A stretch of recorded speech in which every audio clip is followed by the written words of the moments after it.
Welcome back. So today I'm going to talk about something that might be a little tough for some of you to hear, but if you want to fully recover from anxiety like I was able to do, this is something that you're going to have to do at least towards the end of your journey. Now, a lot of you are still in a very hypersensitive state. A lot of you are in the thick of your anxiety, right? And that's why you found me. You're having panic attacks all the time. You're deep in health anxiety. You're trying to get reassurance from your doctors to make sure that this is anxiety. In the beginning, towards the middle of your journey with anxiety, there is nothing wrong with going to things that get you out of an anxious state very quickly. Anything that can ground you, cold showers, any grounding technique, ice, anything that's cold, right? Going to exercise was something that I did so I could get that nervous energy out of me, and it helped me with my health anxiety, so I could say, see, you would have died when you ran, right? Your heart's healthy, so that would help me a lot. For some of you, it's music. For some of you, it's doing overtime at work, or it's getting busy around the house, cleaning, or getting outside and doing something, going for a walk.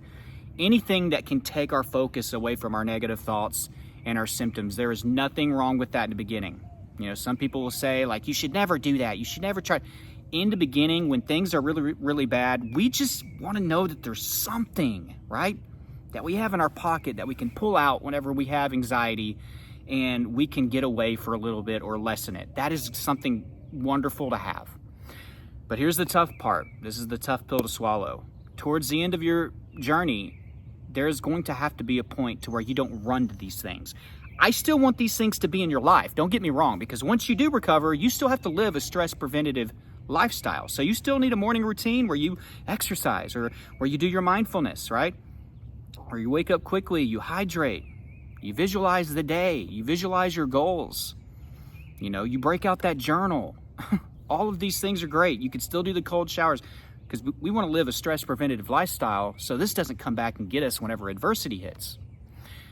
But whenever it comes to totally conquering our fears, we have to actually totally face them. So if we're dealing with driving anxiety, we're not going to pull over, even though we know that that usually helps. Or we're not going to hurry up and pick up our ice cold water, you know. Or we're not going to grip the steering wheel, or we're not going to speed home so we can hurry up and get home before we have that heart attack. You know, we're going to slow down. We're going to embrace that red light. No, I don't have to suck down the cold water. No, I don't have to pull over. No, I don't have to call mom or dad or my spouse, my boyfriend, girlfriend, or best friend, or whatever. I don't have to call anybody to distract me. We are going to sit with this, and I'm going to say the right things to my subconscious. This is next level exposure. Next level exposure is basically what I'm talking about. Some of you have anxiety when you have to sit still. You can practice every single day. Set a timer. Try to get a new record each day, or every few days, or whatever, and try to build on that. You don't have to go rush to run, or rush to get into a cold shower, or rush to mow the yard, or, you know, hurry up and get outside. You don't have to do that, guys, towards the end. Or you don't need to do that. I should probably word it that way. Because eventually we want to show our subconscious that we can handle these things. And you can keep giving me these messages. You can make me feel uncomfortable. You can give me these thoughts. But I'm not getting up from here like I usually do. Yeah, I know it helps us. I know you like it, and it can distract us. But I want to fully beat this. I don't want to have to do those things every single day. I want to be able to just sit here and tell myself that things are going to be fine, and say all the right things. And what do you say to yourself? Again, give context as to why things are safe, or why that thought's not true, or why is my heart not going to explode, and you go through all your rational thoughts that you need to have in place, where it's hard to be rational whenever you're in an anxious state. You're not meant to be rational, but you have to start forcing yourself to sit here instead of distracting yourself by getting out. Force yourself to be rational while you feel these uncomfortable symptoms, and while you're not meant to be rational.